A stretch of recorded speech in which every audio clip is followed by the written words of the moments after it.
It was the kind of TV moment that sears itself into public memory. A subtle eyebrow raise, a flash of controlled disdain, and a withering takedown disguised as posh wit. Dame Helen Mirren, revered titan of British stage and screen, didn't need to shout to be heard. Sitting on the Graham Norton Show's iconic red couch, she decimated Meghan Markle's credibility with surgical precision. Referring to Meghan's podcast Confessions of a Female Founder, Mirren dismissed it not as a bold feminist endeavor, but as dark manipulation masquerading as empowerment. No giggles, no applause, just that unmistakable atmosphere of collective recognition. Someone had finally said what everyone was thinking. To those who've endured Confessions of a Female Founder, the criticism came as no surprise. Far from being an insightful look into the challenges of womanhood or entrepreneurship, the podcast is an exercise in curated victimhood, self-congratulation, and emotional manipulation. With syrupy sincerity and performative vulnerability, Meghan presents herself not as a duchess-turned-millionaire media executive, but as a silenced underdog fighting shadowy forces of patriarchal oppression. Meghan Markle has never been voiceless. She's been platformed by Oprah Winfrey, Time Magazine, Netflix, Spotify, Penguin Random House, The Cut, Variety, and countless high-end media outlets. Her voice has not only been heard, it's been amplified, commercialized, and weaponized against the very institutions that once elevated her. Yet, episode after episode, her podcast paints a world in which Meghan is the perpetual victim, misunderstood and mistreated by palace courtiers, press barons, and, most predictably, the British public. Mirren's phrasing, dark manipulation, was calculated.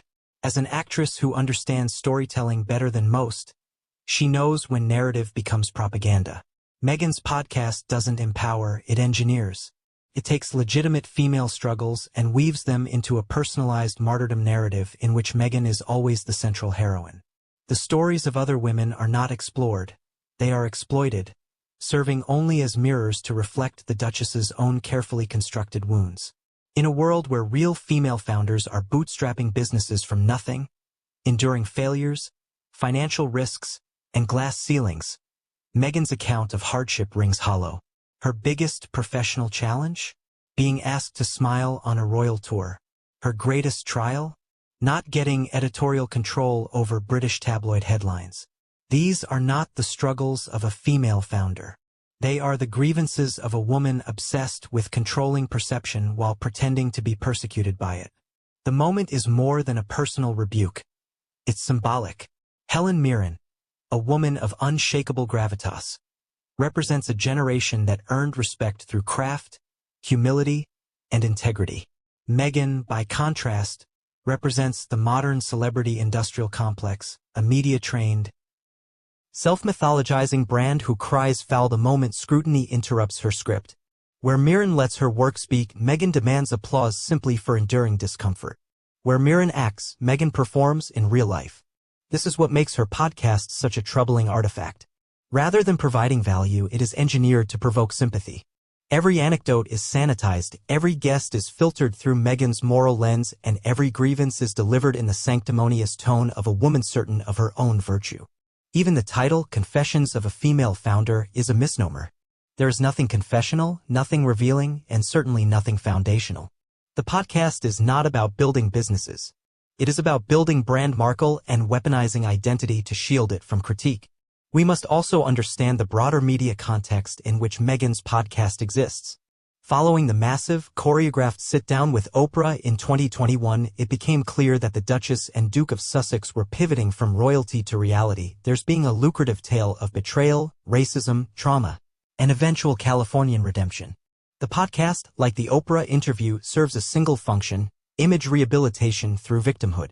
It's part of what could be called the Oprahification of Meghan, a transformation of real events into emotionally curated confessions designed to manipulate public sentiment rather than inform or enlighten. Helen Mirren's criticism cuts through that fog. Her subtle disdain reminded audiences that substance cannot be faked. Meghan's grievance-laden monologues may have captivated an American audience unfamiliar with royal reality, but they fall flat under the scrutiny of those who know how these institutions actually work. More importantly, they fail in the face of people like Mirren, people who see through the act. It must be said, Meghan's podcast does a disservice to the very cause it claims to champion. By turning every perceived slight into an example of structural misogyny, it trivializes real oppression. Meghan didn't just want a platform, she wanted to weaponize feminism to silence criticism. But there's a difference between advocacy and narcissism. And too often, her version of feminism feels like the latter. Where are the voices of working-class women in her podcast? Where are the stories of female founders without billion-dollar contracts, or luxury Montecito homes, or taxpayer-funded wardrobes? Where are the challenges of single mothers, immigrants, caretakers, and survivors of violence? They're not there. Because Confessions of a Female Founder isn't about them, it's about her. Even the numbers support the argument. Meghan's Spotify podcast flopped so hard that the platform terminated its $20 million deal with Archwell Audio. An executive later described the couple as grifters who overpromised and underdelivered. That isn't misogyny. That's business. And it's a brutal reminder that celebrity status doesn't guarantee substance.